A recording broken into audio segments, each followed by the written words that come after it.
As if last week wasn't already a bad week, man.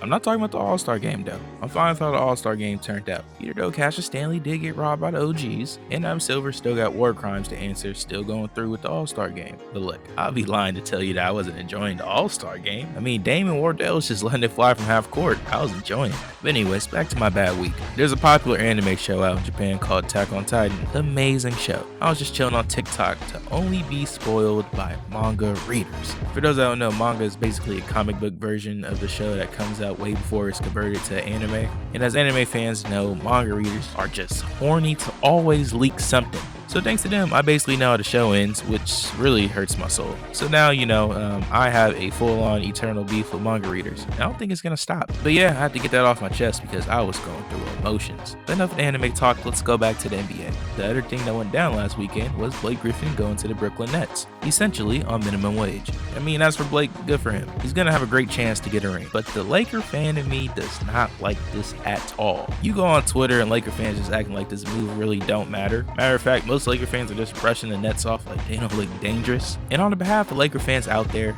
I apologize, okay? We are known for being one of the more toxic fan bases in sports. And look, that's only because we have the biggest fan base, alright? Every popular sports team have toxic fan bases. The more people, the worse it is. Ask Cowboy fans, ask Yankee fans, Barcelona fans. That's exactly how it works. This is a Nets team that's 17-4 against teams over 500. They keep passing that big test, beating teams that we consider to be title contenders. And this also includes a lot of big wins without KD, who's been gone for a while, and they still look very good. And now you have Blake Griffin to this roster, I'm a little concerned. Now, the million-dollar question that we all want to know, is Blake Griffin damaged goods, or what the sports world call washed? Well, he's not going to be the same guy that was just jumping out the gym in his Clipper days. I think all those injuries just caught up to him and really took away his peak athleticism. Also, it's been reported that Blake hasn't dunked an NBA game in about a year and some change.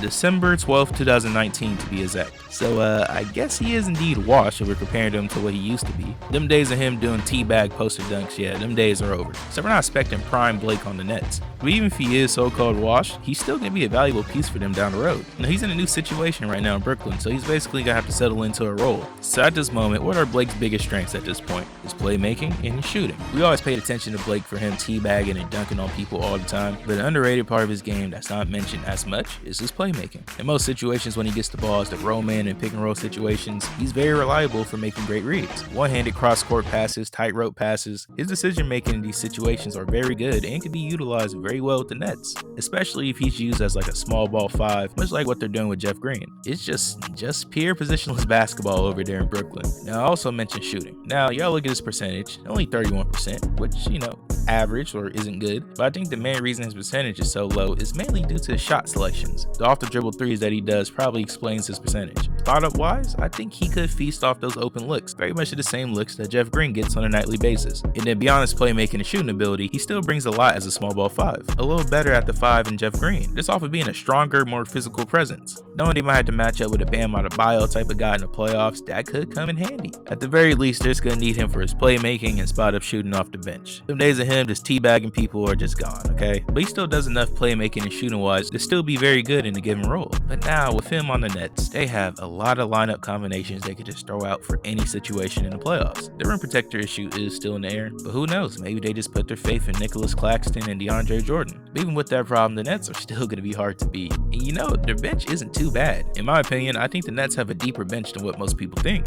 And now they got the likes of Blake and Joe Harris running the second unit with Bruce Brown and Nicholas Claxton. That's going to be scary. Now, if you have any overall thoughts about the Nets after this Blake move, go ahead and drop your thoughts in the comments. I'm sorry to all the other teams out there, but the streets need the Lakers Nets finals. LeBron I trust, but he's dealing with a super team of positionless basketball. I don't know. Also, if you like this video or any of my past videos, don't forget to like and sub. But until next time, 22 Khalil signing out, and as they always say in Japan, Jamatane, peace.